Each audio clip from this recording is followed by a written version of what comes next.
Yes, guys, welcome back to Blues Fans TV. Welcome back to another live burning. Semi-final first leg of the Champions League is done. Real Madrid won, Chelsea won. A very back and forth first half and a second half snooze fest with barely any talking points to really discuss. But everything, all the chaos and the carnage really happened in the first half.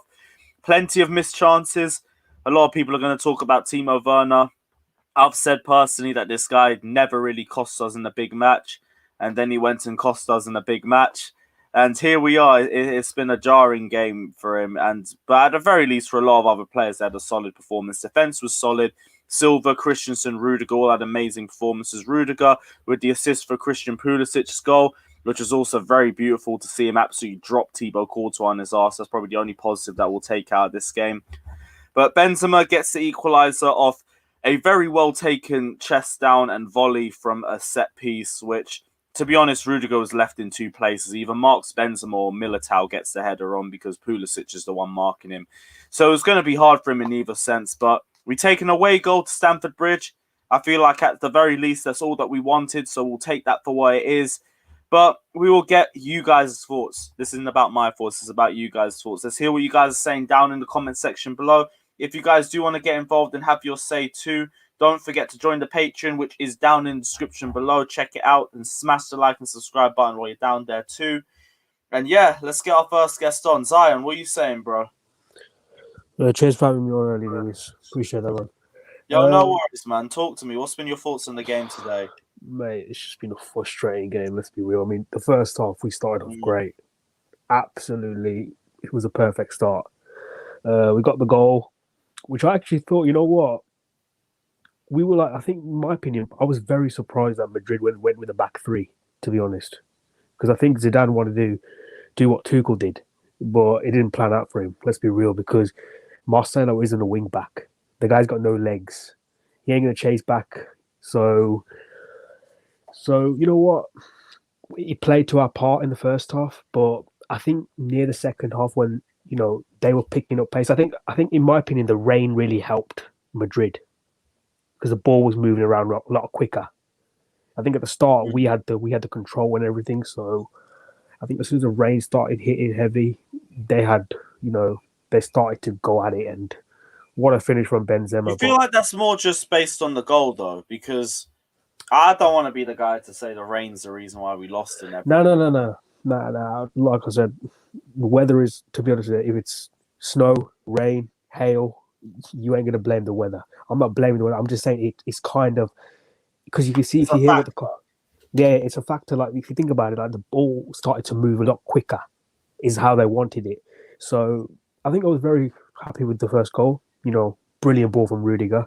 Brilliant, like seeing where Pulisic is. I think we were getting in behind him very easily, to be honest. I mean, they were all over the place in defensive wise, if you ask me. Love to see Courtois get moved around like that and not get the ball. Gave me a beautiful new Avi as well. Oh, that's brilliant. That's absolutely brilliant. But yeah, like I said, man, well-deserved goal from Pulisic. The guy's on fire, let's be real. He showed Werner how to score, let's be real. Because how he has not scored that goal, that basically that was put on the plate for him, is beyond me. This is getting real. I'm sorry, yeah. I was so frustrated. I'm not saying that I'm getting beyond with Werner saying, "Oh, let's get rid of him. Let's get like that." But it's now we need to be clinical. Madrid had one shot on target, and that was their goal. That just shows. Benzema had one opportunity, and he puts it in the back of the net. If we had Benzema tonight in our team up front, we would have won that game 2-3-0 comfortably. So that just shows we need a number 9. We need a striker, because think about it. Now, going into this second leg, we have the advantage, but they're going to have most of their players fit now. Ramos should be back. Mendy should be back. And Valverde should be back. So I'm worried, but I'm also kind of confident as well because we got that away goal, because I think that's what we needed.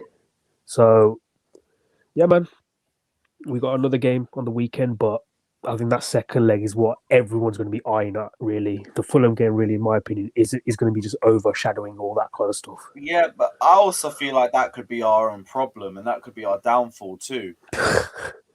That's actually true because We don't want to forget about the Fulham match and then they pull a shocker at Stamford Bridge. When have they ever won at our ground as well? That would be terrible. To be honest with you, this is where I'm going to get worried because if we do, let's be real, we're going to probably lose to Fulham because we usually do this. Usually we do great performance in the Champions League. We're on a high, but then we go to back to the bridge, play against a lower team in the Premier League, and we get slapped. It happened with us against West Brom. So I just don't want that to happen. I want us to go at Fulham, on the weekend, win the game comfortably, so we can rest some of the big players for the second leg. Because I think, as much as the Fulham game is important, but I think the Madrid one is even more important because that sets us up for the final. Let's be real. So it's crucial. It is very crucial. I think both games are, I think the Fulham one should be a warm-up for us. Let's be real. We should be, getting ready for that Madrid second leg. So, yeah, man, like I said, I'm confident, but I'm also nervous. All right, so what changes would you want to see for the Fulham game then? I'd say give Tammy a go because he hasn't played a lot of games, and obviously we ain't going to see him against Madrid in the second leg, let's be real. So probably Tammy or Giroud up front, maybe. Give them an opportunity. I'd say rest, possibly. I mean, I want Havertz to start against Madrid, let's be real. Because when he came on, you saw the impact he made straight away. And even Ziyech as well. So I want some of these players rested for the game. But don't know if Kovacic is back, though. I don't know about that. I mean, if he's back, probably give him, a couple of minutes out on the pitch. Defensive-wise, probably stick with the same defense if you ask me, but I'd probably say give Reece James a go again. Give him some game time because if you think about it, I think we need to play Reece James in the second leg because you saw Aspilicueta. To be honest, Aspilicueta did his job. Let's be real. Today, he did his job. Don't get me wrong. He was there. Struggled, but he did. Yeah, but you saw when he came off, he looked absolutely shattered. You saw that. Yeah. So this is what I'm saying. I think if you're going to play Aspilicueta a right wing back again, the second leg, then don't play him against Fulham because he's going to get absolutely knackered. But if you're not playing him against, in the second leg, then probably play him. But then you got to play Reece James because Reece James, in my opinion, gives you that size advantage, for set pieces. And also he's strong. Going forward, he's brilliant. Defensively, he's great. So a couple of changes, but not too many. I'd probably even say put Kepa in goal.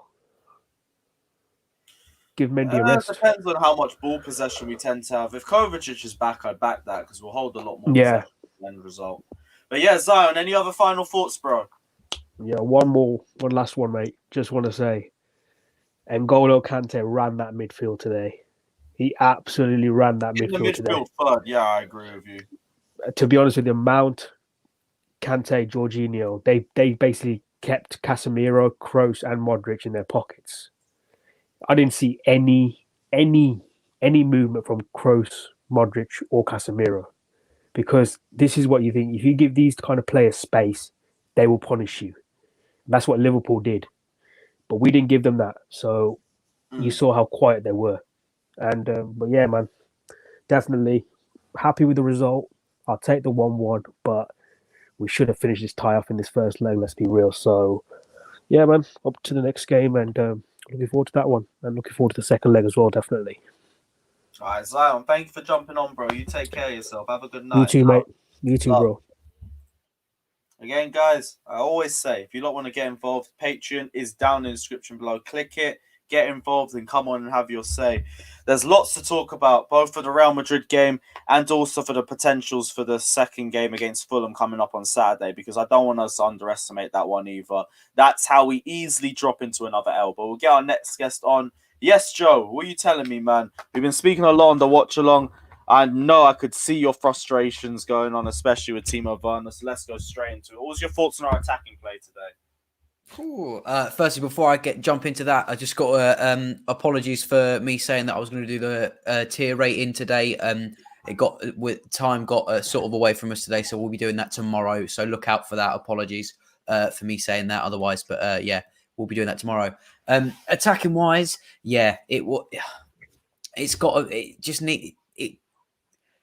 We should have done so much better, and that isn't just You really tried to put that in a much better way as well, but you just couldn't. I get it. Yeah, I could. Yeah, I can't. Like, you can try and be as like linguistically intelligent about it as you like, but the fact of the matter is, you got to do better in the final third. There's no two ways about it, and this isn't just calling out one person.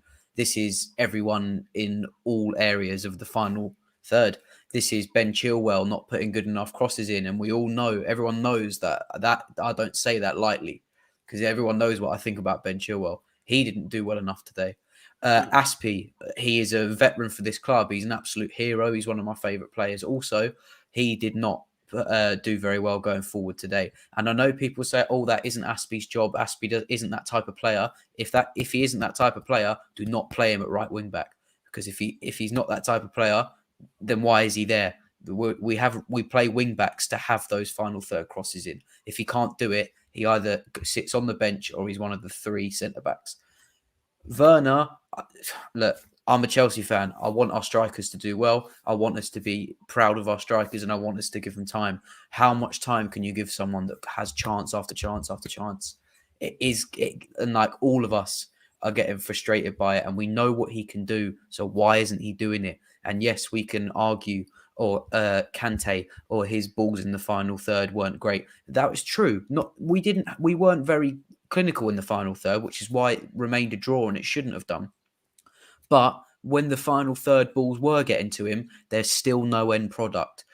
You saw one fantastic ball that Rudiger took a chance with, and the play by Pulisic was absolutely fantastic, because it wasn't completely on a plate for him. He still had a lot to do. The touch was fantastic, and he absolutely put that snake on his arse, and it was a fantastic goal. But if that fell to Werner's feet, it's going out for a throw-in, man. So look, you've got people who've just got to face facts sometimes.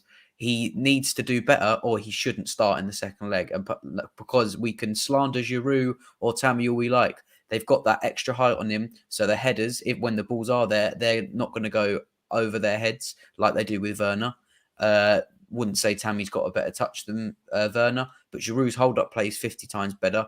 And depending on who you play around, then Werner's going to have a seriously good chance of at least having more clinical chances than Werner just having pot shots at random bits just to try and get his own confidence up.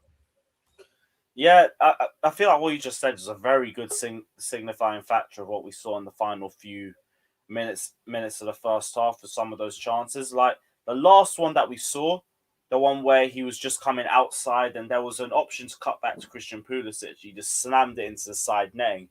It's like, you're hitting it in the hope that it goes in, but it's not in the confidence that it will go in. And I feel like that's been the difference with a lot of his shots recently. Yeah, exactly. And, you've got that area, you've got that chance. And I know it was a good save. Look, it is a fantastic save for Courtois, as much as that pains me to say it. But why you just hit it, man? Just smack it.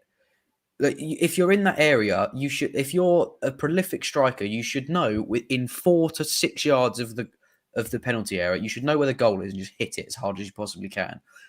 It's like, because then it's just bound to go in. Don't try and be too cute. Don't try and be too sweet. It's just.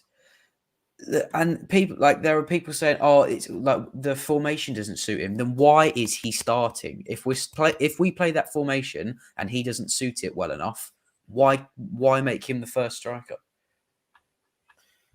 I don't really know, but the game suited him because he was having space in behind. We were counter-attacking on a lot of different aspects, and it still didn't work out for him. And I don't know if it's a confidence thing. I said I'd give him till next season. I still am, but if he costs us the entire tie, it's going to be so heartbreaking. Exactly. But like you said, the game suited him to a T, and he still didn't come out all guns blazing. If you set a team like Chelsea with all of that talent and you base the whole attacking to try and go through this specific player, and he doesn't perform in the way you think you should do, then you need to try something else, because you can't keep. Fair enough, yeah. Oh, it's a chance, but this isn't Sunday League. This is an important game of football. And if he's not producing the quality that we know he should be producing, then you need to try something else rather than, oh, he might score in the next 10 minutes, because this is the Champions League semi-final. And if he's not performing in a specific game, he needs to try something else, Tuchel. And if Werner plays on the weekend against Fulham, and he has a fantastic game, that's absolutely fine. But I will be the first person to sing his praises, and he'll be top tier on my rating list. But for this specific game, we tried to play everything through him to a certain extent, and he still didn't come out trumps. So why didn't we try something different earlier? I don't know. We had the 5 substitutions as well. Like, we could have had a few earlier subs. I think we dropped 3 in a row at like the 65th minute or something like that. But at that point, we'd already accepted that we were going to just play to try and keep the goal and just hold for the draw. Both teams had done it by that point. Absolutely. And, I'm realistically, as stupid and cliche as it sounds, this was very much a game of two halves, in the fact that the first half was entertaining and the second half really wasn't. But so if you're thinking of it on just those 45 minutes, this should not have ended a draw. And it makes me sound like I'm a really negative sort of like plastic fan, and I can assure you that I'm not, because a draw away from home against Real Madrid is a fantastic result. It is very, very good, and I'm very proud. And as a game as a whole, we did well. However, we could have done 50 times better had the chances that we created in the first 25, 30 minutes actually came to something. And unfortunately, the main reason they didn't is because of the person it fell to didn't have the bottle to finish the end product. We had one ball over the top from Rudiger, and the person who it fell to had the bottle to have the end product. And it was rewarded with a fantastic goal. And it was more difficult than the chances that Werner was getting in that game. And it is difficult for me to say, let's give him time, when time at this point, especially bearing in mind that every single game now is important, time is running out for this season. If we want to give him until next season, let's do that, but let's try other things whilst we can, and whilst it still means something. Let's see if people can pull their finger out a little bit, rather than just go, we'll give him another go, we'll give him another go, we'll give him another go. We've got two. If we win this, we've got one more game, realistically. Let's face it. We've got one more game. And if we play the same outfit as we did today, and the first 45 minutes goes like it did today, Timo Werner is going to be in the top 3 people whose fault it is that we haven't progressed to the final, because of his lack of clinical finishing up the top. I just really hope it isn't the case. You and me both. Hey, Joe, final question. For the second leg, what changes would you want to see to the starting lineup? And who do you want to see in the team? See, that's a tricky one. The trickiest one's going to be let's call it the back 5, because as desperately as you want to see Azpilicueta be one of the people that hold the fort down at the back, there's no point in just playing him for the sake of experience, even if he's just going to go in the position that doesn't necessarily suit him well enough. Because we saw the capability Reece had towards the end when it comes into the final third crosses. Azpilicueta hasn't got that, and when he does eventually get into those positions and the cross is good enough, if it gets parried away by one of their defenders, he hasn't got the legs to track back, whereas someone like Callum or Reece does. But then you do struggle with dropping the 3 centre-backs to play today, because I think all 3 of them are in contention for man of the match, to be perfectly honest. I think they had a really, really good game. Mendy can't do it. He couldn't really do too much about the goal itself. However, the build-up was avoidable. But realistically, we've got the wing-backs to blame for that, because Dave didn't really go too hard for the header. It got beaten too easily for my liking. And Chile was sort of just marking no one in the centre of the box. So I'd like to see Reece start. And if Werner does play, I don't want to see him as the striker. I want to see him next to a Havertz, because I think if you utilise his pace for what we know he can do, rather than trying to force him to be the end product for the sake of his price tag. I think him with Havertz would be a really, really good thing, because I think his assists very much so are the reason we're in the position we are in the Champions League and the Premier League. I'm not knocking Timo Werner as a whole player, but if you are going to try and utilise him as the main striker, then you're going to have people getting frustrated because he's not that type of player. If you use him with Havertz, sort of as a pairing, not necessarily a pairing, but you have someone in front of him, we'll get the best out of him more so than we did today. All right, cool. Well, bro, thank you for jumping on. As always, it was great chatting to you. Nice having you on the watch along as well. We'll chat to you before the Fulham game. And also check out his tier list, which will be out tomorrow on Blues Fans TV as well. Check it out. Smash the like and subscribe button and press the bell notification button to be the first to know when Joe goes live tomorrow as well. Joe, safe for jumping on, man. Take care. Love. In a bit, man. Oh, sorry, man. I just cut you off. All right. No, I was actually just going to say, there's my app. Get me on Twitter. I'm going to start making my own content as well, like music and all of that sort of stuff as well. So subscribe to my YouTube. Get the guitar out. Come on. Got all of them. So subscribe to my channel, which is of the same name. And I hope to see all of you on the ratings tomorrow. So cheers, guys. Take care, man. Love, Joe. Love. Right. A lot of talk about Timo Werner. And I don't blame anybody for chatting about Timo Werner, because he might have cost us the tie. And it's just yet another big miss. It's 29 big chances and I think 21 big misses. I don't blame people for criticizing Timo Werner at this point. Sammy is probably milli rocking in his room right now saying, I was right. And you know what? Werner is not giving me any reason to say different. So we're here, aren't we? And let me get one of Werner's biggest fans on, though, because I want to hear what he has to say without him being interrupted. Fata, chat to me, bro. What are you saying, man? It's been a rough night for you. I don't blame you either. I'm surprised you even jumped on, to be fair. Big up you for jumping on with the bad times and the good times. But, bro, it's been a sticky night for you, my G. You ain't ripped up that Werner thing, by the way. You ain't ripped up the marks. No, I still keep it. Don't worry. I still keep it. Good. Save that for the second leg, because you might have a little redemption arc on your hands. But let's talk about Werner. Yeah. First of all, can we just go aside about Werner for a bit? Can we just talk about how great Antonio Rudiger has been in the defensive end? Because I thought, for me, arguably one of the man of the match for me, the way that he looked so organized at the back alongside Thiago Silva. And I thought the midfield played really well as well. Props to Jorginho and Kante. They nullified crossing Casemiro.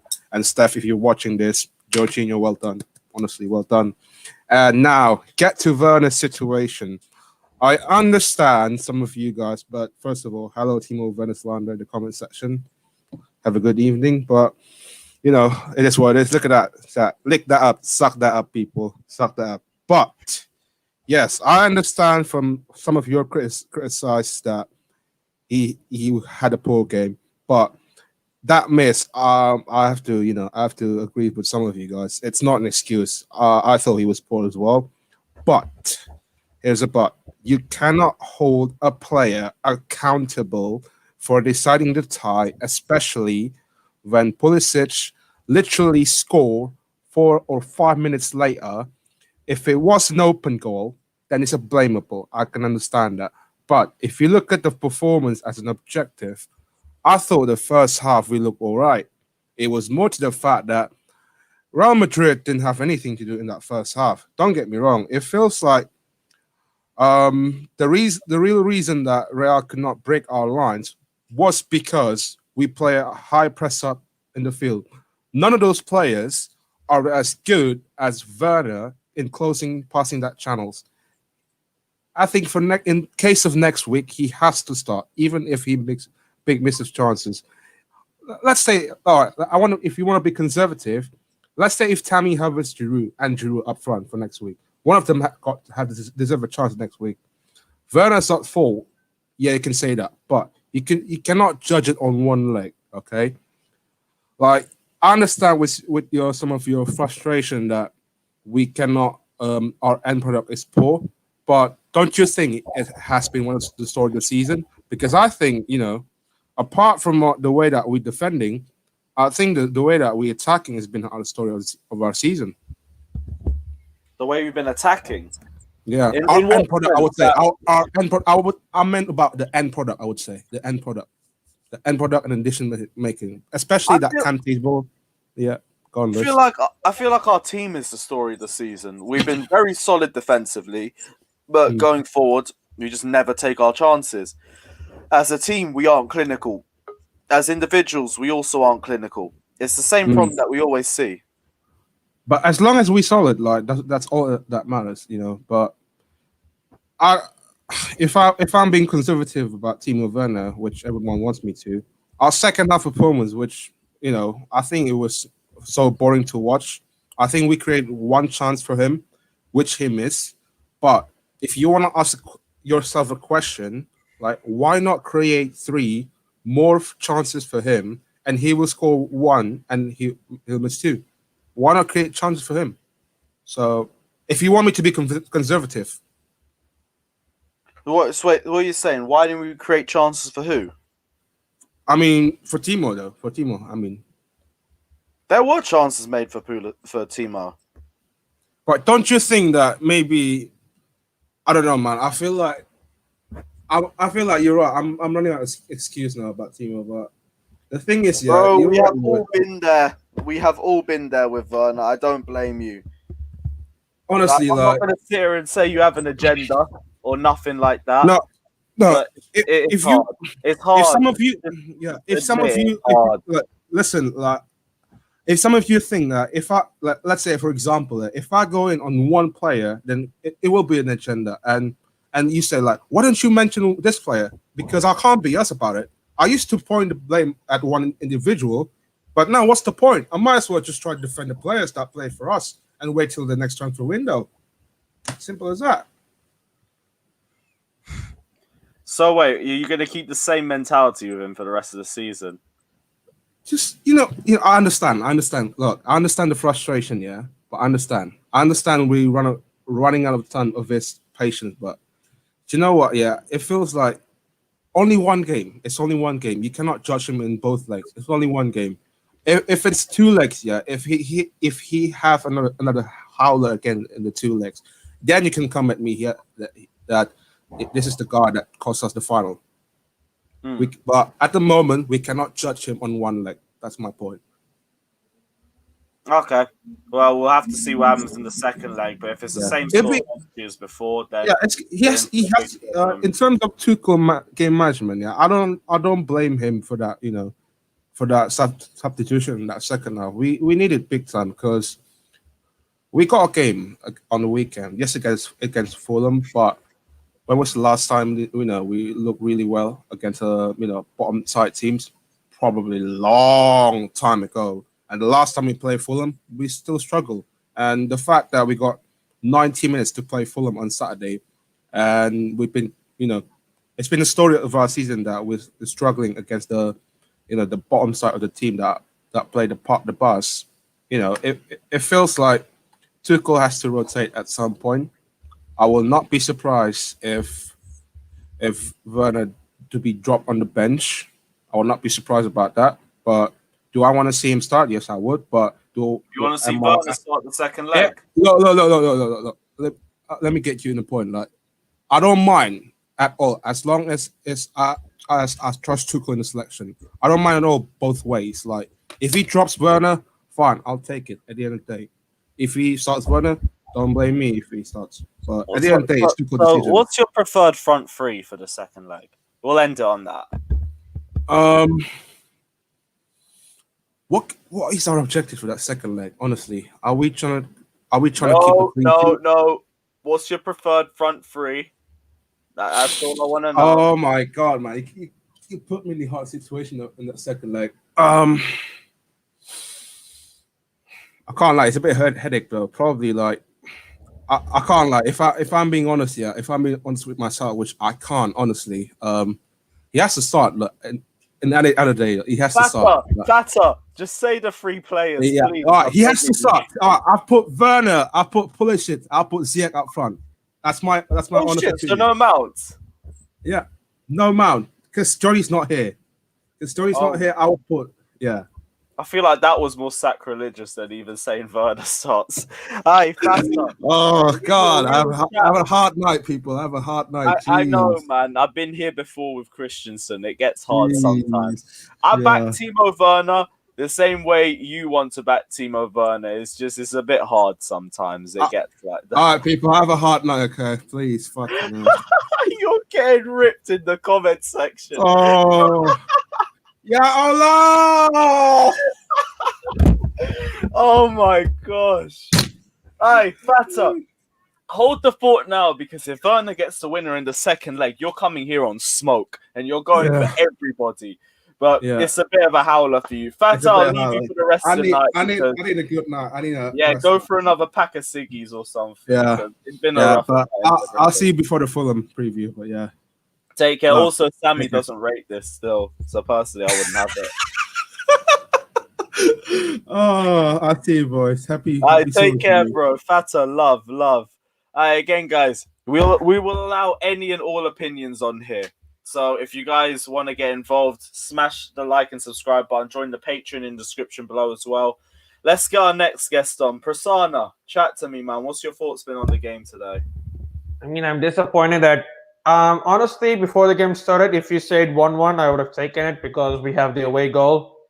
But now, after that first half, I mean, we had so many chances. We started like a train. I mean, like, we were pressing them from the front. We didn't give them any space. We robbed them of possession, and we were going through them on goal. I mean, I was watching and wait, really? I thought we would, since the team's playing first away, they generally kind of like just say sit back and like maybe hit them on the counter and then probably try and sneak an away goal. But we didn't do that. We went for the win from the first minute.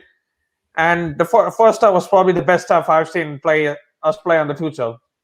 Probably.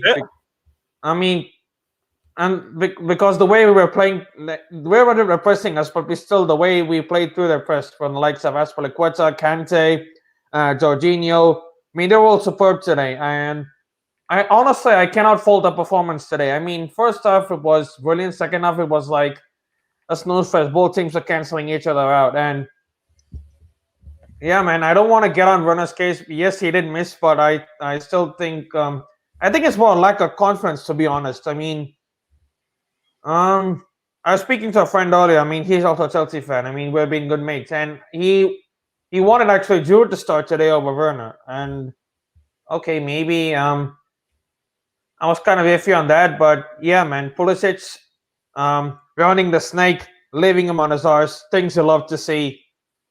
I mean, and man, I still think we should be professional, and I think we should finish this off in the second leg. How much confidence do you have that we will finish off in the second leg, though? I mean, I am confident given the way we played today. I mean, we didn't just sit back and wait for something to happen. Oh, yes, please. Love it. Yeah.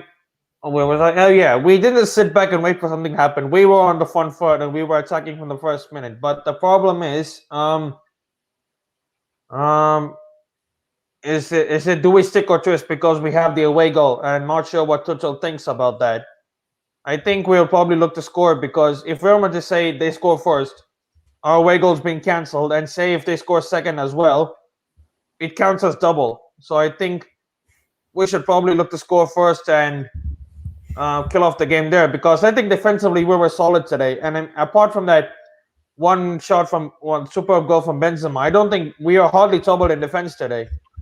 So I think defensively we're solid. I think we can probably look to attack Madrid from the start like we did today and cause them a few problems. And I think we should probably start Reece James on that day, because we all know he has got we saw what he can bring today. I think him against I think it'll be Mendy on that other side if he gets fit and he comes back, and I think he'll be a handful for Mendy. And that's how I see. I think my front three for that game would probably still be the same, or maybe Mount. Johnny, I was gonna tell you wouldn't like to hear what Fata said about your star boy in the last phone, and he said he don't want him starting the second leg. Sorry, man, just wanted to leave you with that. Prasanna, keep going. Yeah. I'm probably if Werner's not starting, I'll probably start Havertz in that front three, and maybe. But I think if Kovacic is there, I'll probably play Kovacic and Kante, depending on what we start against Fulham, because I think it'll be sort of a rotation procedure.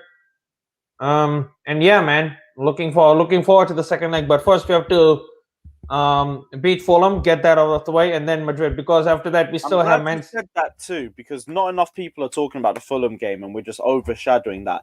That's how we take a big L in that match that we don't want to take, and that will completely sidetrack our top four hopes as well. Exactly, because Fulham are fighting for their lives. They're not going to be easy to beat. They've actually played well in the last 3 games. They won at Anfield. They almost won at Arsenal, apart from that last minute goal, and they've been playing well. So at least taking the big teams. I'm not sure what their record against the other teams are, but it'll be a tough game. But I fully expect us to beat them. Given I think I would probably want Hudson-Odoi to start, probably Abraham Tammy to start, and maybe give Kepa another game in goal, because he's not been bad, to be honest. I think he's been good. And probably in defense, I won't change the defense, and midfielders probably Alonso, maybe, if the game is over. I mean, like, if we can wrap up the game in the second half, probably 78 minutes, and then probably bring on Alonso just to give Chilwell that little break before the Madrid game. And yeah, man, that will probably be my changes if we make against Fulham, because I think there'll be like 3 or 4 rotations against Fulham. All right, cool. What changes do you want to see made For the Fulham game? Yeah. Probably Hudson-Odoi. Give him a few game time, because he's hardly been playing. Tammy or Giroud up front, and probably Kepa in goal. But apart from that, maybe if you push me for one more change, I'll probably say Alonso. But apart from that, not really. Keep the same, because we're built on the flow, and you don't want too many changes to disturb the flow. Okay. All right, cool. Final question. What change do you want to see made for the Real Madrid match? Start Reece, and but if we start Reece at right wing back, the problem is Azpilicueta is best when he's at right center back than he is at right wing back. That's one of the things with Azpilicueta. But I'll probably say a back three of Azpilicueta, Silva, and Rudiger. Nothing against Christensen, but I think just for his experience, I'll put Silva in there. And right wing back, James, that's what I said, right? And probably the midfield too, or probably, if Kovacic is fit enough to start that game, I'll probably put Kovacic and Kante. Obviously, Chilwell will be on the left, and front three would probably be Mount, Pulisic, and Havertz. Probably that one, or maybe in Pulisic or Zach, you can make a case for Ziyech starting. Yeah, man. But I think we don't need to change too much. Probably Havertz in place of maybe Werner, and Reece in place of Azpilicueta in right wing back position. That's what I would like to see. But again, Tuchel surprises us with at least 2 surprises every game. So I don't know. Let's see. All right, cool. Prasanna, thank you for jumping on, man. As always, you take care of yourself. Have a good night, my bro. Love. Again, guys, if you guys want to get involved, the Patreon is down in the description below. Check it out and get involved. Yes, that's my bro, Wayne. What are you telling me, G? Well, before we get into it, I want to apologise for my outburst earlier on your stream. Wait. Stop apologizing for any outbursts. You know how many people start raging on my streams, man? I don't care. It's fine. I was the one having a louder outburst than you, so bro, don't worry about it, man. But no, I'm really upset because we had the game in that first half an hour. We had that game by the throat, and we could have killed it off. We could have saved the Werner opportunity. We've got opportunities that we didn't create what we should have done. But I always say about Kante. Now, I am not going to take it away like you said. Today's game, he motored, he defends everything. Yeah, he did brilliantly. And you could literally say he's brilliant in that defence, but that's not just his only part. It's his belt going forward as well. If he can go forward with the ball, we want an end product with that. We don't want him just running and then losing the ball because it's just a waste of a run. And he's out of position. And he's running back to try and help. So that was what my issue was. I just wanted him to have the final ball to go with the run he makes. That's what I had the issue with, and I think I've got every right to say that because we want to I win. agree We don't. with you. Like, we went back and forth on the review, but like the point still stands. Kante had an amazing game in the midfield third. In the final third, he was shocking. His final ball was atrocious, and people always let him off for it because he breaks up play a lot. But it's always two things with N'Golo. He's amazing until he releases the ball, and then he just loses it. And I always say that undoes all the work you do before that. But I'll give him his props. I'll say both ways. Broke up play excellently, progressed the ball excellently, passed the ball poorly. That's how the game went. If you don't like it, then you're the one with the agenda, not me. That's the way I always see it. Exactly, and as well, like everyone said about opportunity. Yeah, we did waste a lot of opportunity. A lot of players did. Mount did. Pulisic did. Werner did. Havertz did. So Ziyech did. When those on, we had opportunities where we could have scored. But the thing is, with all them, they created the opportunities that we could score. The thing is with Kante, he didn't get that creative. He won it, lost it, won back. And that's why I had my issue with it. But he weren't the only one. Werner, we can say about Werner, me and you. I know Father has got his belief in Werner, and Fata was getting cooked differently. I've bowed down to him always. But he's frustrating because we know he can do it. It's not like we don't know he can do it because he's proven he can do it. He just, for some reason, doesn't do it. And that's the problem. But this go from negative to positive. For me, Rudiger today was man of the match. Rudiger for me was immense, not just because of the pass, but he's just that left-hand side with Cannavaro, I can't say his name, the right back. Casemiro. Right back. Yeah. Who's the right back today again? No, we had Exactly. the lineup up here, didn't we? Because of Rudiger and Chilwell, he was non-existent. Carvajal, that's it. Oh, Yeah, and he was literally non-existent. And on that left-hand side, him and Chilwell bossed it for the whole game. The right-hand side was the problem because, fortunately, with Aspilicueta right wing-back, he didn't have the legs. So left Christensen isolated in that right-back. And that's where the most of the opportunities was created, from the right-hand side. Not on Christian's fault. It's just because he didn't have the same support that Rudiger did. And Silva today, immense. Silva showed the leadership today that we needed, like a John Terry performance in that back where we thought, no, that's right, he'll deal with it, and he always was there. But no, I'm half and half. I'm happy we got the right goal, but we should have killed it off. And I think against Fulham, we need to win. But looking at the performance, I think he's going to make a whole lot of changes because I can see Aspie could be dropped. I can see him being dropped. I can see Zuma coming in for Silva in the weekend. I can see even Kepa might be starting. You never know. But I think he's going to make quite a few changes to the team to just give them fresh legs for the Real Madrid game as well. But the problem is we can't make too many changes because we need that win against Fulham. Yeah, that's why I'm trying to tell people not to underestimate the Fulham game too much. I don't think there'll be too many changes. Like, could I see Silva play? It's a Tuesday to a Saturday, so I could see Silva play this match and the Real Madrid game too. I could see Aspie getting rested because he did look exhausted. Jorginho and Kante probably plays with Kovacic coming on at some time in the second half. Yeah. Up front, maybe Werner plays for confidence. I don't know. But the front three is always a big question mark, even in itself. I can see Havertz has got to start. I think I've been hearing people say about Giroud, and look, I've got respect for Giroud, but I think Giroud's better off coming off the bench for us, being a target man because if he plays the whole stuff on the start, all we're going to do is spam crosses to hope he gets on the end of it, and that's what we need more than that. We're not a team that's alcohol. We're not a trying to think. You know, one of those, I can't remember who it is, but I can remember I've got in my head where he's stayed in that box and they just spam the crosses for him to score.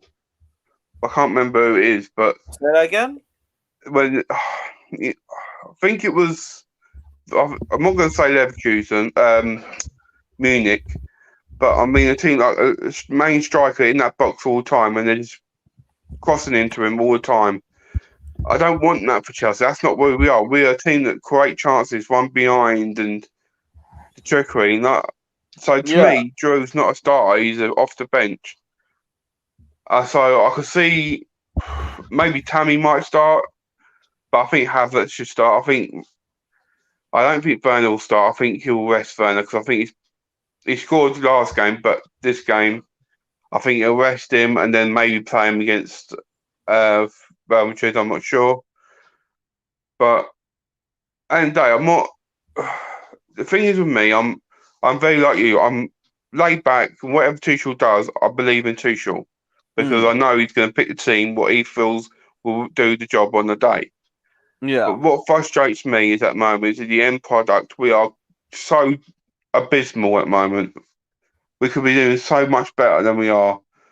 And if we want to compete with the big dogs, we need to start taking them chances more and more. We can't just rely on the one goal win. We're both in agreement on that. So Any other final thoughts, Wayne?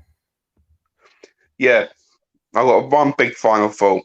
Now, if you haven't done it yet, guys, you smash that like button, right? Love it. You subscribe to Blues Fans TV.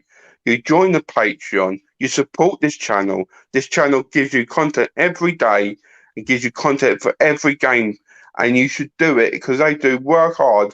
The things they do behind the scenes, what you don't see, is immense. And while you're at it, please go and subscribe to my boy G. Go to Lewis's channel. Subscribe. Smash that like button for every video because he goes every day creating content and he gives you opportunities to come on the stream and give your opinions on games. Go and show him some love. And big out, smash the like button, up the Chels.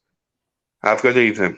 Wayne, bro, you say it all for me half the time. I love it, man. Bro, take care. I'll shout you tomorrow for a stream. You already know how it goes. Take care, like and subscribe. And as always, safe for jumping on, man. Much appreciated. Love.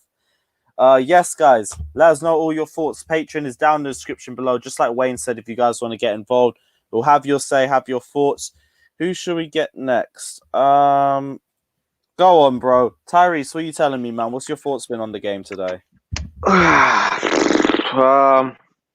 happy. I'm really happy, man, that we got the away goal. And the way how we played it's a very tactical game, man. And that's a game you get when you have two good managers going net to net in a very important game. But yeah, getting into the performance in the first half, we were brilliant. I think personally, I believe that we controlled the game. I think we controlled the game. I think Real Madrid didn't really have much chances from open play. The one goal they scored was from a set piece. And what a goal that was. Like, there's nothing we can't criticize anyone for that, man. That is just a wonderful goal. And Benzema, although he scored on this, he's still one of my favorite strikers around, and he proved that. So yeah, we defended well. We did everything well in midfield. We were brilliant. But to me, the final ball got to be better, man. Like, I'm actually not going to get into N'Golo Kante too much for the final ball because I was on your stream earlier, and I wish I could have come on and tell you my opinions on the final ball. But with the final ball from N'Golo Kante, I understand your frustration because he's meant to be one of the best midfielders in the world, and his final ball is just shocking. I think Kante is the best ball-winning midfielder in the world. That's my opinion. I think he's the best ball-winning midfielder in the world. He's a defensive midfielder. He breaks up play.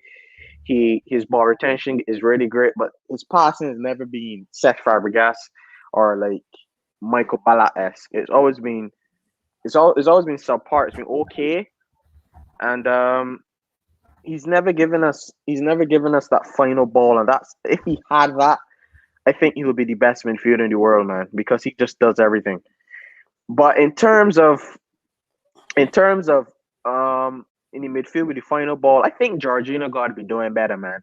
Like, we paid money for this guy to be some regestive, supposed to be some top ball playing midfielder, but his final ball is shocking as well at times, bro. Like, he will give you one final, but one good final ball occasionally, and then he's just back to being shocking in the final third. But he had a good game though. I think he coped with the midfield well. I think N'Golo Kante, he ran the show in midfield, stand up performer. Obviously, to me, he should have been better on the ball because, yeah, what I'm about to get into, like, it's fine to criticize Timo Werner, but you can't. It's fine to criticize Timo Werner, but you can't always blame him because, like, he'll make a good run and then N'Golo Kante will just pass it sideways instead of just putting him through on goal. There were opportunities today that he could have been through on goal, and probably they could have passed him. He could have scored. We don't know, and that could have made the whole picture look a bit different. But in terms of Timo Werner, man, look, I defend him a lot, right? But that chance is unacceptable. You got to finish that, man. Got to finish that. It's a good save by Thibaut Courtois, but come on, you had so much space that you just tap it white. Just hit it, man. Just lash it. Like, that's the thing with me with Werner. Like, when I want him to finish a chance, like, he'll just do it. His shot power is just so off. Like, there's sometimes when his shot power that he will shoot it so hard it will go wide, and then he shoots the ball, and then it doesn't have any pace on it, and then it just doesn't go in. So it's just it's a sticky one because sometimes his finishing, right? Yeah, like he will just hit it too hard and will go over the bar. But in this case, he just hit it too soft and it's just gone straight in the hands of Thibaut Courtois, man. He got to do better than that. And yeah, to be honest, I'm not too sure if I'll start him against Real Madrid. It'd be cool to see him come and like, score the winning goal and tell you and be like, yeah, Timo Werner, my striker, he missed me first, then he bagged me nets. Imagine the scenes after that, Lewis. But he got to be better, man. Yeah, we've spoken about Werner so many times over the last few hours. I feel like I'm just repeating myself saying it. Yeah, but just he really doesn't doing better with these chances. Yeah, you look frustrated about speaking about Timo Werner. In my opinion, I've had the same back and forth conversations all season. I've just been gradually losing the argument as the season's progressed, and now I just feel defeated. Man, it's just becoming too repetitive, man. Like, I know he's low on confidence, man, but you gotta finish that, man. Mm-hmm. Like, I give him so much props. I always support him because I know a lot of people just look at these guys and these guys are human beings. He's moving from Germany, a different country, to learn a new language. It's like you, Lewis, going to go and study uni where I live. You're gonna take a while to adapt, and probably in your first year, probably do so well in wherever you're majoring in, because it will take you some time to adapt into where I live, coming from England and coming into a whole different country. And that's the same for Timo Werner, man. Like, he needs time to adapt, but I don't think adapting it has anything to do with him. You gotta finish those chances, man, and it's just getting too repetitive. It's over and over and over and over, man. You've got to be clinical in front of goal. I gave you a lot of chances, but not today, bro. Like, today is a very big game. This is the most important game of the season. One of the most important games of the season. But I'm happy because we have the away goal. We played very well, and the thing is, yeah, when you could look better than Real Madrid, you could say, and in the first, like, hopefully if we go into the second leg and we get the job done, we could win the chance. If we beat Real Madrid, I've always said if we beat Real Madrid, I think we'll win it, bro. Because in my opinion, I still think, although they've been in decline of years, I still think on paper they're the best team in the world because each and every position they have a world class player for each position. I don't think I think if you look at Bayern Munich and Man City, they have fantastic team players, but not all of the players in their 11s are world class. But in Real Madrid, it's completely different. Their entire back line is world class. Their midfield is world class for sure. Eden Hazard, Karim Benzema, maybe the right winger spot is not a world class spot. But I'll tell you what, Real Madrid is a proper team, man, and we made them look like this isn't the Real Madrid that dominated Europe for the past 4 or 5 years, man. And yeah, I'm happy about the result. What we did, we got what we needed to get. Now it's just on to the second leg, and I think Fulham before that. I know it's on to Fulham and then the second leg, man. Second leg coming, man. Any final thoughts, bro? Yeah, to be honest, my final thoughts is like I want it in the second leg. I actually just want a 0-0 draw. To be honest, like if we could go for the result and just get another goal and then shut up shop, that could work as well. But we just gotta stop Real Madrid from scoring, man. We have to defend like how we defended today. We didn't switch off for that goal with Benzema. That was just a 1-0 goal. You can't do anything about that. That's a fantastic goal. It's Benzema, world class players, and he gets that warm. You get that ball in front of him, he scores those sort of chances, man. That is just a fantastic goal. It's not like he just went tapping in goal and we made a mistake. It was just a fantastic from a world class striker in Karim Benzema. But in the second leg, I want to see a stinky result, man. Like 0-0, I'll be happy with. If we could go and get the win and just show some balls and get the one or two goals and then just cancel out the tie, I'll be happy with that too. But in my opinion, I just want what I need to do. I just want us to defend, man. We gotta defend, and yeah, just check out my IG page here, that the pundit box here. We're gonna be doing some coverage of the past UCL fixtures this week. Hopefully tomorrow is gonna be a cracker because today has been kind of a cagey result, but nonetheless we're through. But we're gonna be covering the Champions League on Friday.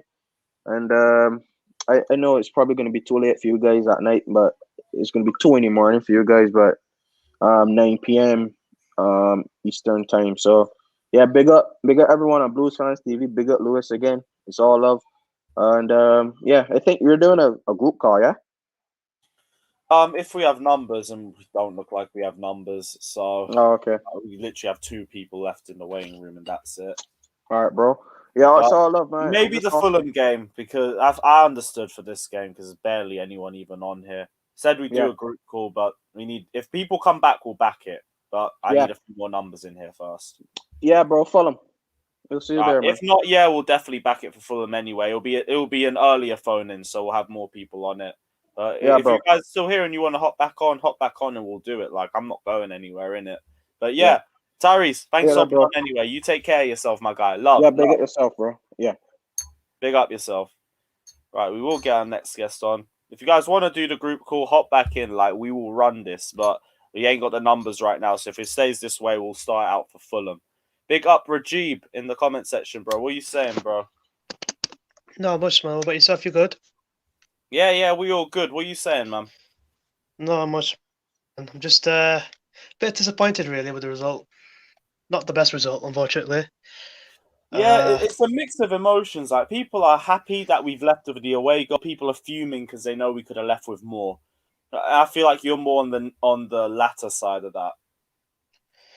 Yeah, I think I'm glad that we got the away goal, because obviously if that performance happened when we didn't have the away goal, then completely mixed feelings. I think more than mixed feelings. But I think, like, overall as a game for the first 25 minutes, I just felt like we should have took our chances and just back to square one again. As I said before, as we say to other previews, in the final third, we need to take it, man. It will bite us in the ass. And it nearly did. Mm-hmm. You know what I mean? Don't get me wrong, the Benzema goal, right, that's no one's fault, right? Those stuff happen, you know, these things anything happen. Just like Giroud's goal, that was like an out of the blue kind of thing. The one he did against Atletico Madrid. You know, stuff like that, they happen, you know what I mean? They can't be anyone's fault. But again, that situation there, you know, unfortunately, you can't take the credit away from Benzema. Again, he's class end of the day. He might be Yeah, old, what but he's still finished class. for a reason. Exactly. And it disappoints me because we just don't know what it is, but we're just always lacking the final third.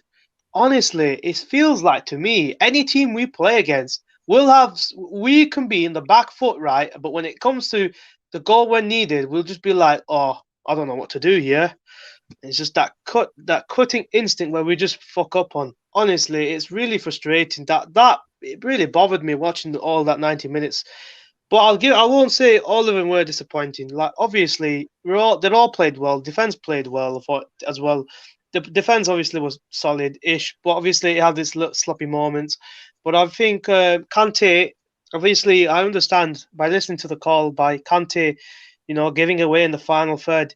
You have to remember, Kante is not an attacking player. He's a defensive player. Simple as that. I don't know how people could understand it. He absolutely did really well on the ball. They couldn't get the ball off him. Honestly, I wasn't surprised that he did that. But obviously with Kante, Kante's Kante, innit? And you have to just give him credit, man. Again, never underestimate. I mean, what he's just brought to the table as well, especially as well as his defensive duties. I think it's come in handy, especially against Madrid. From today's game, I feel like he's done his bit. But again, what I was saying about the midfield, my days, I feel like we missed. I don't know about you, Lewis, but I think we missed Kovacic. Big time. We I think we missed have. Kovacic. You'd have had a lot much better. Well, some better. Far passes. better. Jorginho, for me, I've never. You know how Jorginho has his good games. I'll still have the iffy moments with Jorginho, even if he had a good game. But today, people need to open their eyes. He's not good enough, man. Honestly, against the big teams, he's just not good enough, man. I'm gonna be real. Ball distributing is decent. Jorginho's level's more consistent, so I can't lie. This consistency is key to success, and the consistency is the key. He's just not consistent, man. Honestly, the levels between him and Jorginho isn't consistent. I mean, like every game, you got to be consistent, innit? You know what I mean? You got to keep your performance consistent, innit? You know what I mean? He has been on and off. Don't get me wrong. He has been consistent. I think overall from today's game, he's just proven it. He just can't do it against the big teams. He just cannot, because he gets caught out. Absolutely get caught out. And the final ball distribution, oh my word, it absolutely pissed me off, man. Honestly, I feel like we could have played the ball a lot quick because we didn't play the ball quick enough. When we were attacking the ball, we were attacking them, breaking them. We were so passive. We were just so slow thought. Just pass and go. Just not passing fast enough. It just comes back to the distribution. It all starts from Jorginho. At the end of the day, if the team overall is not passing quick enough, it'll come back to as well as Jorginho himself because he'll be the guy in the middle. As whilst Kante is just free running, picking up the pieces and defending. But this is why I'm saying we miss Kovacic big time. I mean, big time. If Jorginho was, on the other hand, was injured and Kovacic was not injured and he played, I would be like, you know what? I could see a different dilemma here, and it probably would be a different dilemma. The dish would be completely different. The story would be different if Kovacic played in that middle. I never rated Jorginho from start, really. He has played good when Tuchel first came in with Kovacic, and then of course we had that little discussion pivot whether it will work with Kante. Yes, he's had his good games, but consistency, unfortunately, is the key. I'm sorry, you need to be consistent, and if you're not consistent enough against the big teams, because look, he's one of them players where if you're playing against a team like Norwich, right, who's not going to have possession on the ball, but they'll press at you. That's when I think Jorginho can be his best because he's going to have most of the ball. He's got space around him where he can distribute. I think when you're playing against a team like City, United, your Madrids, your big teams, right, you're not going to get that much space. And I can see why people prefer Kovacic over him if you want to start against a team like United or City. It really does not surprise me. Unfortunately, I think I feel like we need Kovacic in that middle. I think that's Kovacic, really who I miss. Really. We don't need Kovacic, Kante. But I'd rather have Kovacic, Jorginho. If we're going I feel like the distribution from Kovacic. I feel like the distribution from Kovacic would be a lot more better than Jorginho, and I feel like he's more quicker passing the ball than Jorginho. I feel like Jorginho is just too much slow thought. he'll make his decision on picking the ball off last minute. But I think Kovacic will just get himself stuck I'll in. ask you this though. I'll ask you this: when does Jorginho lose the ball compared to a Kovacic or a Kante? I think a few times against Southampton, he did lose the ball. He did lose the ball though, Jorginho. I think it was against. When? It was that 1-1 draw against Southampton. Southampton. Yeah. So the one, bro, he didn't play the Southampton game.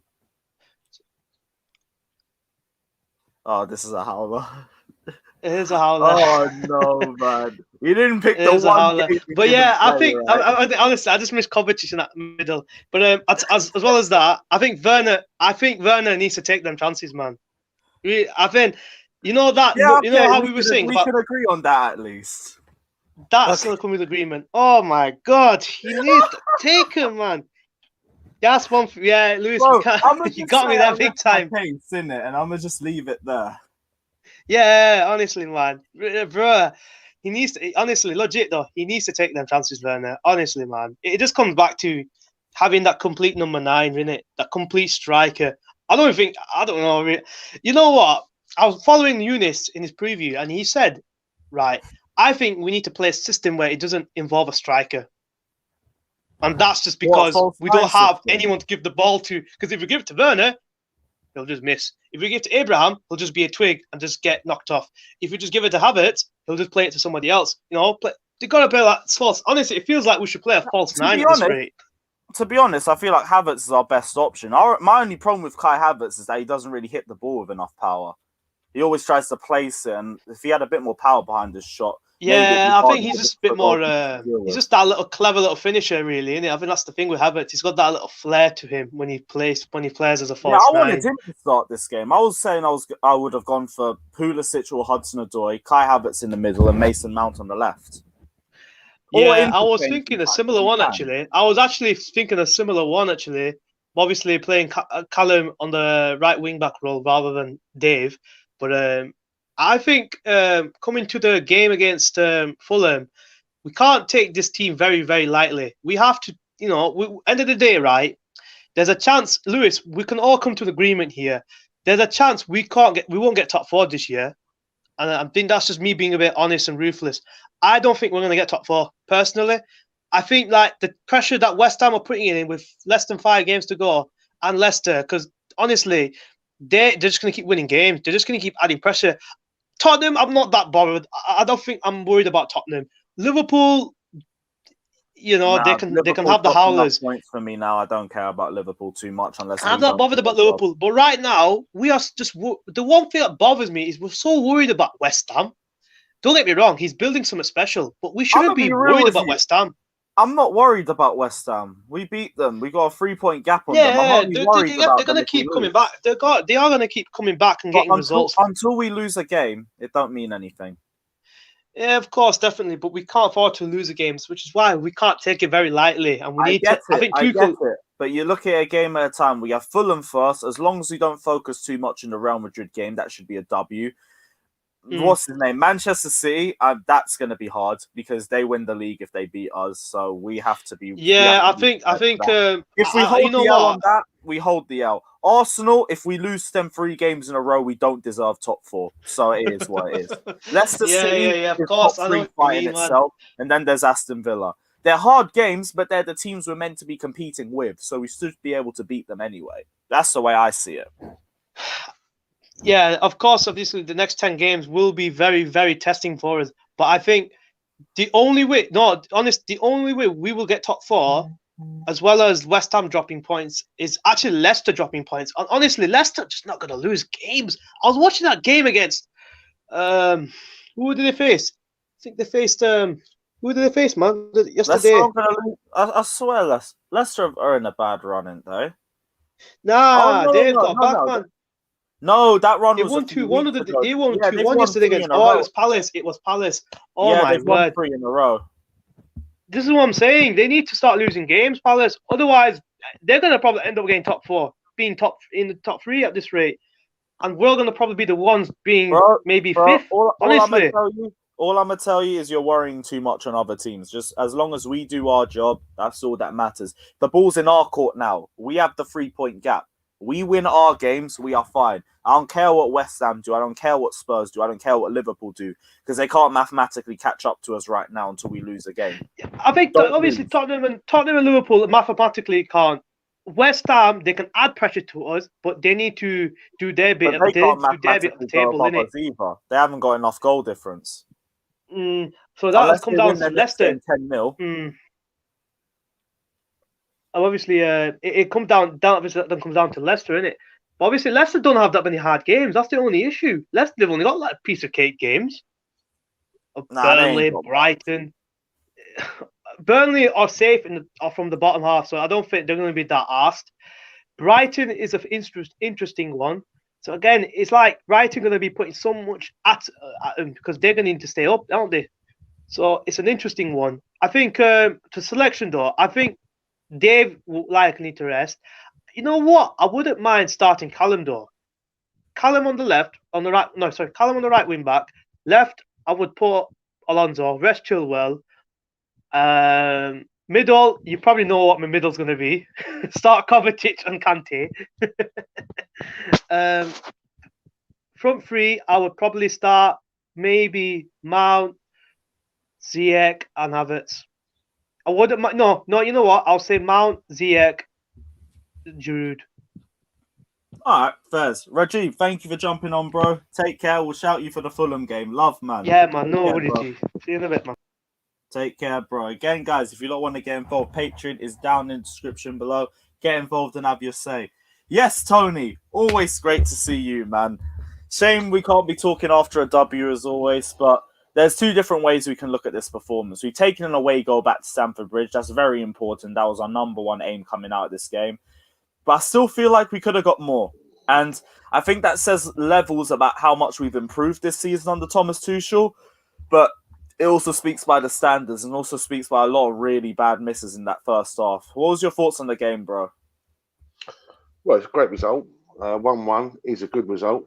And I think before the game, we would have all taken a 1-1. But obviously, having watched the game, I'm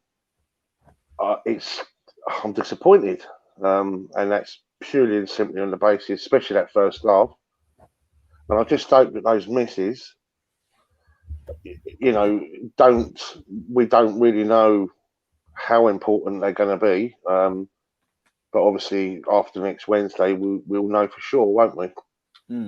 But because I thought we were superior in every single department, all over the pitch today. We were superb, absolutely superb. Defensively, we were solid. I thought we overran them in midfield. We didn't allow their midfield to dominate like they used it. Very fantastic ball retention, Real Madrid. And yet we were the ones that looked like we had complete control of the game.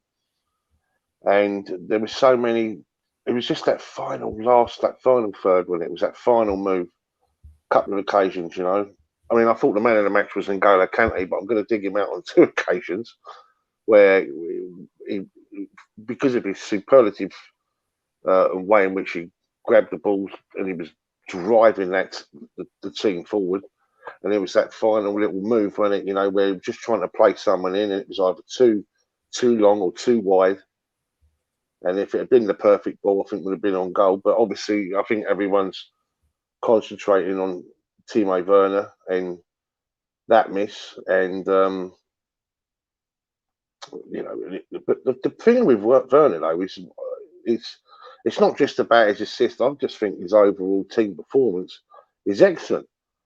It's just that last thing, isn't it? And that's why I truly believe that we have got a very, very good player there. I just think maybe one more. I think if he gets it right, I mean, he's going to be some player, isn't he? Because he does so much right. See, I love that. That's the most. What's it called? The least biased opinion I've heard on Kante's performance today. Everyone's either been on 2 different levels saying he's either been terrible or he's been excellent. I'm looking at both of it. Break-up play, excellent. Ball progression, excellent. Final ball, amazing. awful. And it's just what we know N'Golo Kante. I call that your typical N'Golo Kante performance. Yeah, Brilliant you're not going to get everything. Brilliant ball progression. You will see a brilliant pass out of him maybe once in a match, if we're lucky, maybe twice. But you don't see it enough times. There's too many bad misses for me. Technically, there were some fantastic performances out there. Jorginho, for example, who talk about ball retention and all that. Do you know, if Kovacic is fit on Wednesday, that's a massive one for us, because I think when you have those three playing as a trio, I think we'll ping them everywhere. Do you know what I mean? Because he's much more forward playing. Do you know what I'm saying? Yeah. Mate, I thought Mason Mount technically was just, once again, like, you always get an 8 out of him, don't you, every game. He's just what a player he is, what a player he's gonna be as well. Got to look at all our players actually, and the age they are, all that, and you just know, 1 or 2 or 3 years on, they don't know. They say a footballer hits his peak at 27. Is that right? When you look at the average Around that age, area, I'd say around that, because I don't think it's as cut and dry as 27's your peak. It could be anywhere around the 25 to. You could even push 30, 31, 32. I don't think 30 is the cut-off year for your age and your decline either. You can go on for a good few years after that too. But experience, with one thing with experience is it counts for a lot in football, doesn't it? Because a lot of the greatest players in the world, they could see things before it happened. And their movement and their shape, and it's the expectation, isn't it? So it's a lot of things. It's all about mental strength, but mental awareness, and that develops over time. You don't just, they've all got natural ability, all of them, but it's that, that psychological aspect, sort of too, and all those players have got to at that stage. So you have to say we've got an incredible future ahead of us, especially with this manager, and that really does need to be stated, because this guy is something else. I'm telling you, he always ticks the right boxes, and he's been doing it so well the last management skills. It's not just about the results. It's how he manages to. I could listen to him all day, all night. He just, like you say, ticks everything. Intrigues me so much. The way he handles situations, regardless of how good or bad it looks for him, he's just like, it's a situation that we're in. Now we need to find a way to get around it. And I like that. He doesn't make excuses for himself. He doesn't make excuses for the team or individuals. He'll back them when he needs to, or call them out when he needs to as well. He'll make an example out of them publicly, or he'll deal with it in the way that he needs to. And everything is progressive for the club and for the team as well. And yeah, I just don't see any negatives in him right now. We've questioned the lineup at times, and then we've had a brilliant performance, and it's just been like, yep, that's why we're fans, and that's why you're Thomas Tuchel. I understand. Yeah, and also the very, very fact that he made no changes. I mean, what a move that was. When on a game-to-game basis, it changes all the time, and sometimes massively so.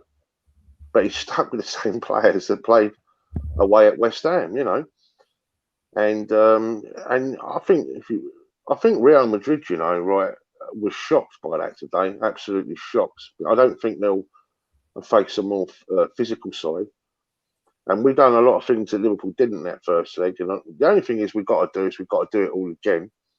Got to stay tight in that second leg, and we will get chances, because they got to come out. The only thing that we don't want to do is concede early, innit? If we can play pretty much in the same way, I think we'll win this. I really do. Interesting though, I might make a few changes for Fulham. Would you? Because I've also been saying we shouldn't try to underestimate the Fulham game with too much focus. But chat to me. What changes do you want to make? Right, okay. It's great getting ourselves into the Champions League, and of course you have to look at everything from a financial perspective, right? Obviously we haven't spoken about Super League, and we haven't spoken for a few weeks actually, and there was obviously a good reason for that, because of my good friend Claude and all that. Yeah, so you know what I mean, it was one of those where I just felt hard to get out, you know what I mean, and just I just wanted to, you know what I'm trying to say. And I think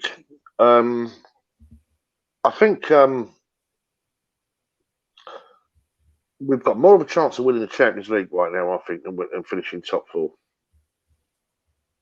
Because if you look at it right now, you've got Man City, Man United, they're away with the fairies, right? So there's 2 spots for 6 clubs.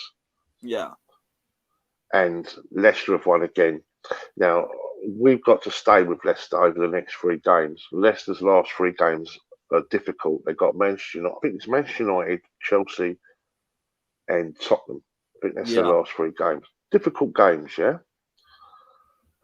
So you could say it's a 6-pointer when we play them, but we've got to stay in the mix of them.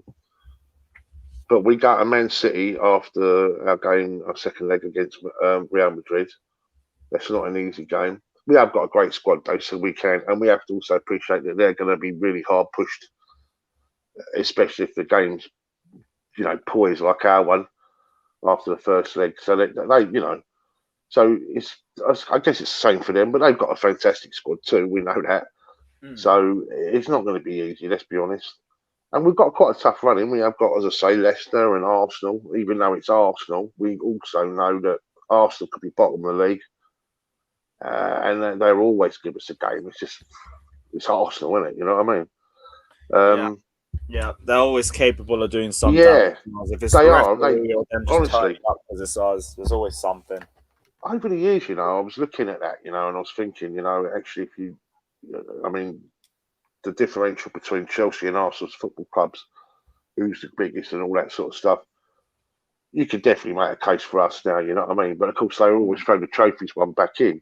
But I think we're actually, 4 adrift of them. So if you don't start chucking in community shields and stuff like that, and certainly we got the European pedigree because we got it all. And we got 6, and we always had 3 before Roman, which I don't know why they always seem to think that we were invented in 2004. But incidentally, we had more European trophies than they did before Abramovich joined. That's right. We had 3, right? But that's, in a way, that's a fantastic thing that we played Real Madrid, because it gave those supporters of other clubs that always kick out the same rhetoric the opportunity to go, oh, I didn't know that.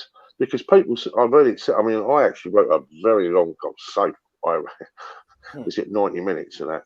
And I wrote a big long one on that one, and I said, actually, guys, because I was talking about a couple of Arsenal fans on there saying something about, you were formed in 2003, 2004, all that sort of stuff, and I said, actually, we played Real Madrid twice in 2 finals, so we had played Real Madrid before, and I just thought that it would give people the opportunity. Of course, today, it was on the TV, wasn't it? Showing the before the game, us winning the Super Cup in '98, and of course 1971 European Cup Winners' Cup, and that's great because it gave people an opportunity to go, oh, didn't know that, But of course, we know we added another 3 onwards, and we have 6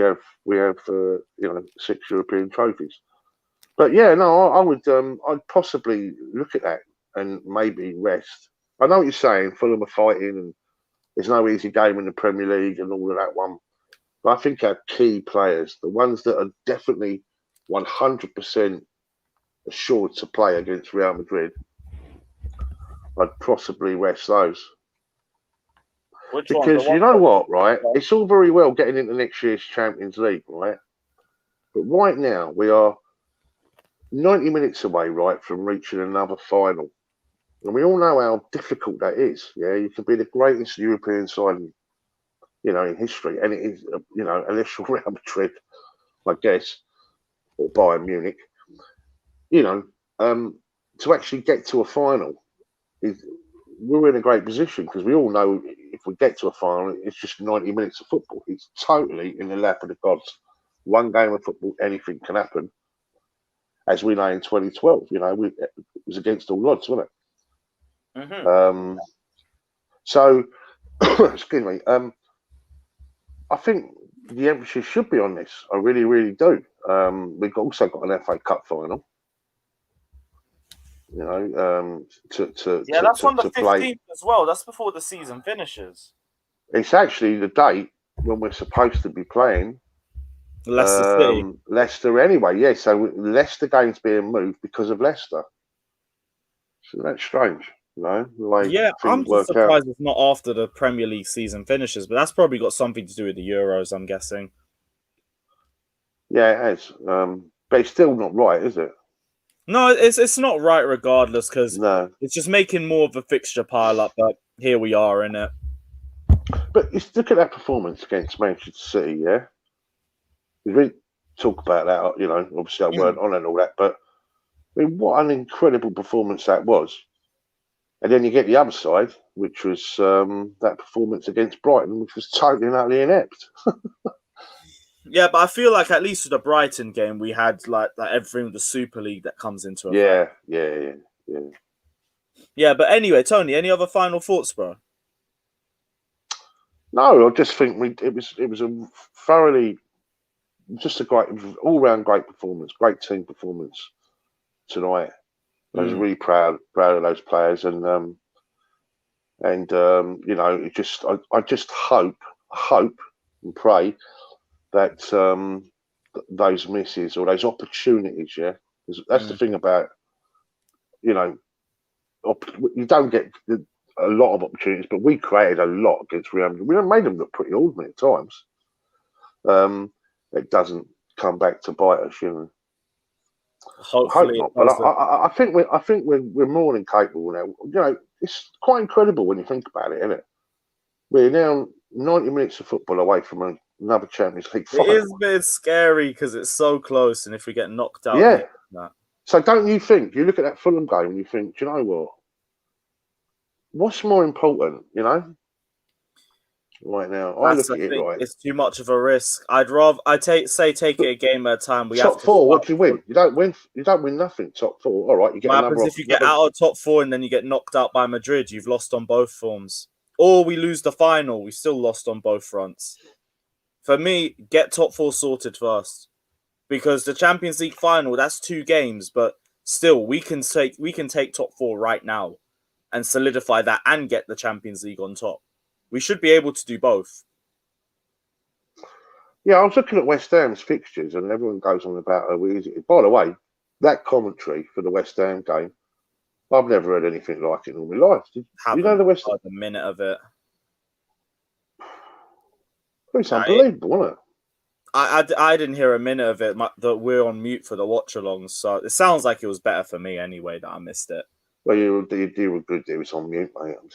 Is it that bad? It was like watching it on West Ham TV. You know, it was just incredible. Oh, you know that biased. Well, I'm not surprised. It was pretty unbelievable. But hopefully, it ain't the same for the Fulham game, I guess. But yeah, look at their fixtures. They're not that easy. You know what I mean? The West Ham's fixtures aren't. No, it's no easy fixture, is it? You know, but are they who are they facing? Relegation candidates.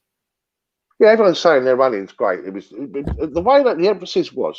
They got Burnley, who's coming out of relegation, just had a brilliant performance at Wolves. Everton, not going to be easy. No. Brighton, depends on which Graham Potter side turns up, to be honest. West Brom could already be relegated by that point. And Southampton, which, to be honest, that'll be a dead rubber game by the time it gets to that. It gets easier for them as they go along. But they could still drop points. Yeah, that is true, but the emphasis was right. They've only got to get past this. Get yourself past this, and you'll be all right. It was all that one, yeah. That was the emphasis. You know what I mean? It was coming across, and I just, you know, as we know that with the West Brom defeat and the Brighton dropping 2, you know, really costly those games, weren't they? You know what I mean? But just no more drop points. Hopefully, no. Well, we'll see for the next game. Tony, thank you for jumping on anyway. Hope to see you around for the Fulham game, because that's going to be a massive game in itself too. And SW6 derby. SW6. Yes, it's been way too long. Speaking of SW6, what a plug. Everybody, check out Chelsea SW6. If you guys haven't done so already, best content. And Tony, as you already know, proper Chelsea as always. Thank you for hopping on, my guy. Take care of yourself, bro. Much love. Appreciated. Love, bro. Love. Again, guys, we will keep the guests rolling for you guys. But if you want to be a guest yourself, click the Patreon in the description below and get involved. get our next guest on. Eli, what are you saying, bro? Hey, Lewis, how are you, man? I'm good, bro. What are you telling me? Look, good performance. The players gave their absolute all. I would take a draw. It's Real Madrid in their training stadium while it was raining. Like, it was a very difficult game. We know we have 90 minutes at Stamford Bridge against Real Madrid. If they don't score, we're in the final. If we win, we're in the final. So, advantage Chelsea. Pulisic was superb. Pulisic was amazing. Got his goal. Played. He was world class. He played like he played at the end of last season. Kante superb. I liked everyone.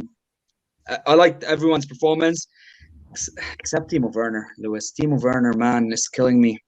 Like, I've always told you, I've always come here and told you, I want to give him another season, next season. But you can't and me both, man. You and me both, and it gets harder and harder to back him up every time it goes. But here we are.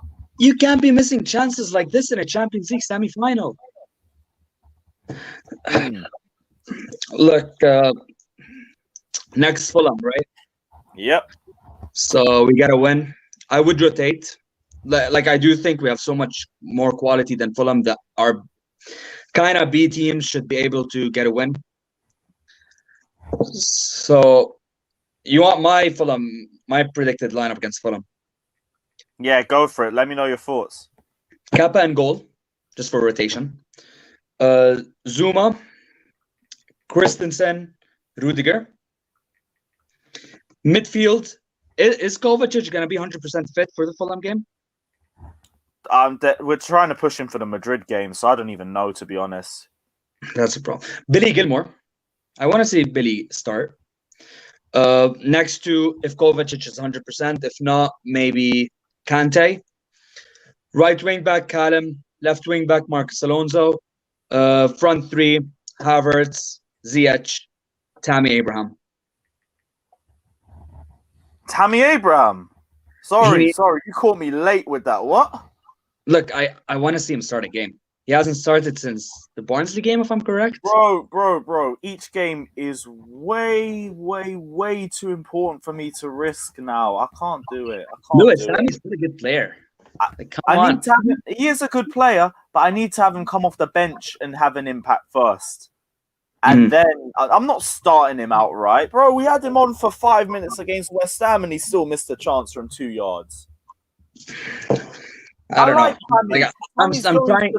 But Tammy needs a loan spell first. I agree. But I want to see him play a bit more for Chelsea till the end of the season before he goes out on loan. But where do we play him? Not in the Fulham game, which is key to top 4. Not in the second leg against Real Madrid. No. And every other game after that is against teams in the top 8. So I wouldn't play him in any game this season. Like, his chances have run up. Yeah. For this season, his chances are over. He hasn't impressed enough. Even if he's top goal scorer, like his performances overall in the case of 90 minutes haven't impressed me nearly as enough. But it's Fulham. Bro. No. Okay. No. Giroud. No. Fulham are fighting relegation, so they're fighting for their lives at this point. This is where you don't want to face relegation-threatened teams. So for me, nah. I understand what you're saying. I think Tammy needs more game time as well. I agree with you that Tammy Abraham's a great player. You're not wrong in a lot of what you said. It's just starting it. I can't back that. I'm sorry, bro. No, it's no problem. I'm just thinking, because I was thinking between Giroud and Tammy Abraham. Like, I want to see one of these strikers start. Both don't really fit. Like, Giroud fits the right team, not a pressing team. He's too slow for that now. You have to play to his strengths. He has to do minimal off-the-ball movement. You get the ball to him, he finds other players. You don't ask him to chase players around. That's not. Who do you start then as a striker? Kai Havertz? Yeah, but Havertz is in my team. What? But Havertz is already in my team. So Havertz should be in the middle. And Havertz should be in the middle in your team. And I'd have Pulisic. No. I'm worried if Pulisic gets injured. No. I'd have Pulisic. This is his time of the season. You got to run with his form right now. You can't bench him. So Pulisic starts, then we go for Mason Mount with him. No Ziyech. I thought Ziyech came on and was good. Nah. I'll be real. He didn't really impress me all that much. Not in the time that he was on the pitch. Okay, fair enough. He came in and added energy, but that's about it. Like, there weren't impact. And with Ziyech, I just don't see enough consistency to play him regularly. These guys said big game Ziyech. I was like, cool. You just threw him on in the second half. Show me big game Ziyech. I didn't really see much. So I can't force him out for Mason Mount. I can't take out Christian Pulisic in the form that he's in. And he is not playing up front. So No, I definitely agree that right now Mason Mount and Christian Pulisic are our best attackers. I'm just Mason Mount. It's with the rotation. He needs a rest, and Pulisic really it's about him being injured. Because I've always told you he's a fantastic player. He can be a world-class player. It's just I can't trust him yet because of his injuries. yeah, and I agree with you. The same thing with Christian Pulisic. My only thing is the form that he's in right now. I can't take him out of the team. Not in this level of form. He is really, really motivated. I can see it in the way that he's playing. The way he spoke in that press conference before Real Madrid. And then he went and packed them in 11 minutes. Now, we have to keep him playing. Have to keep him playing. You can sub him off early. Like, fine. Bring on Hudson-Odoi. But I can't take him off. Okay, if we're like 2-0 up at halftime, then bring off Pulisic and bring on, I don't know, Ziyech or someone. Look, I just want to say also Hazard playing against Chelsea is just weird. It's like seeing your love of your life with another man. Did something happen to your mic? No, can you hear me? I can, but it's just got a lot more. I don't know what to say, but it's just dropped off in quality a bit. But keep talking anyway. Yeah, I was saying Hazard playing against Chelsea is like seeing your love of your life playing with another man. It was difficult, but like best of luck to him.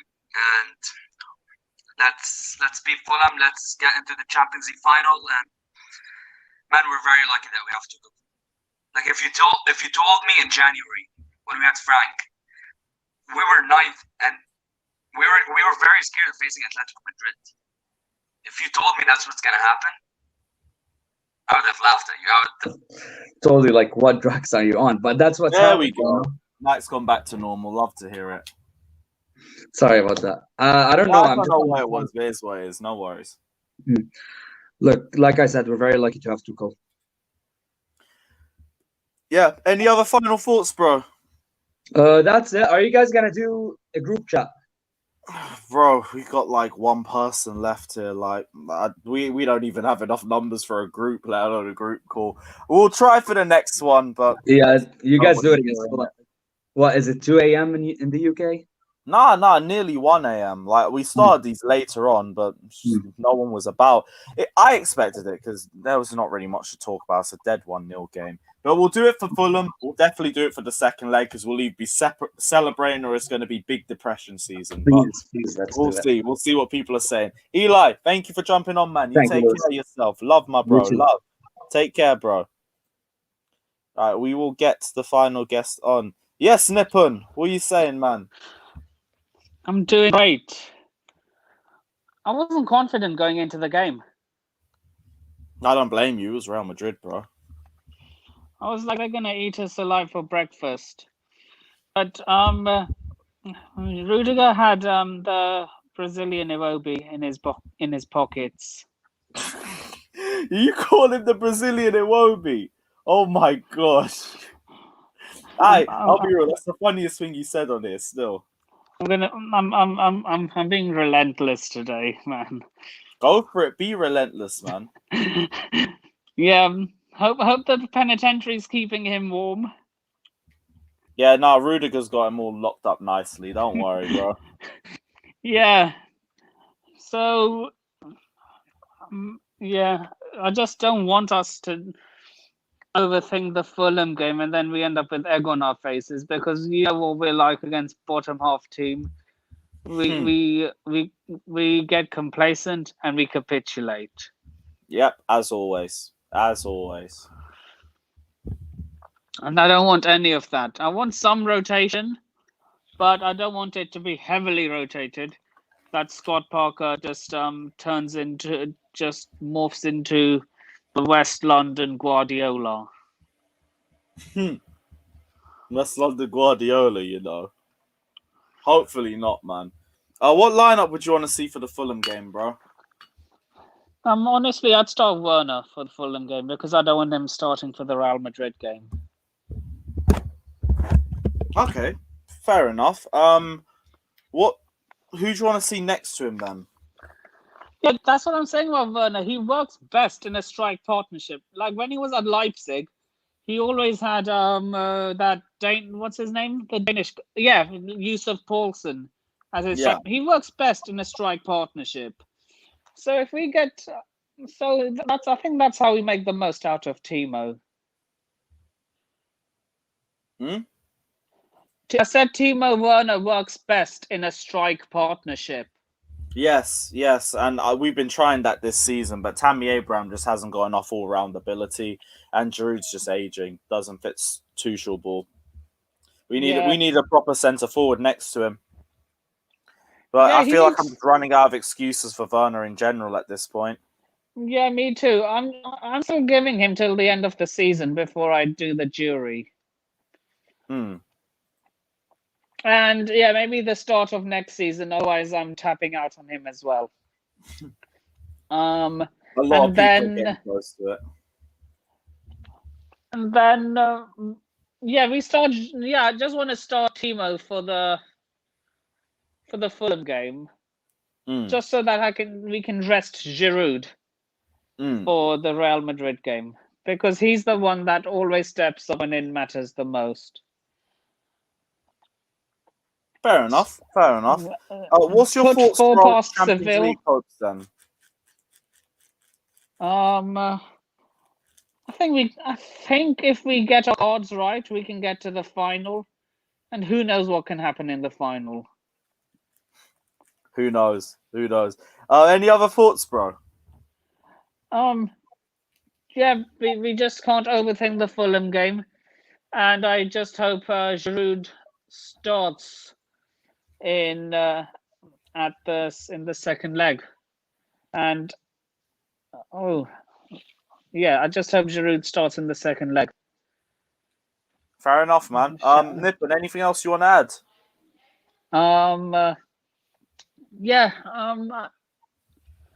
I just hope we don't capitulate against Fulham. I don't want it to be another West Brom.